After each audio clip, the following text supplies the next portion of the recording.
Curiosidades sobre o Fluminense. 1. A primeira ideia era batizar o Flu como Rio Futebol Clube, mas o nome escolhido acabou sendo mesmo Fluminense. Flumen significa rio em latim. 2. O primeiro jogo do novo time foi disputado em 19 de outubro de 1902, 3 meses após o nascimento do clube. Foi a primeira goleada da história do Fluminense. Placar: 8-0 para o tricolor. 3. No início, as cores do Fluminense eram branco e cinza.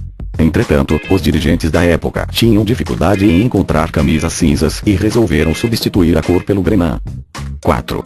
O Fluminense alugou o Estádio das Laranjeiras em outubro de 1902, 3 meses após sua fundação. Naquela época, os tricolores colocavam um burro chamado Faísca para aparar a grama. Para evitar danos no campo, calçavam luvas nas patas do animal. 5. Atualmente o Estádio das Laranjeiras não recebe mais partidas de futebol, mas no início do esporte no Brasil ele era importantíssimo. Foram lá os jogos do Campeonato Sul-Americano de Futebol de 1922, que terminou com o Brasil campeão. 6. Essa solução foi encontrada porque a máquina inglesa de aparar grama custava o equivalente à metade do orçamento de que o clube dispunha quando da sua fundação. 7.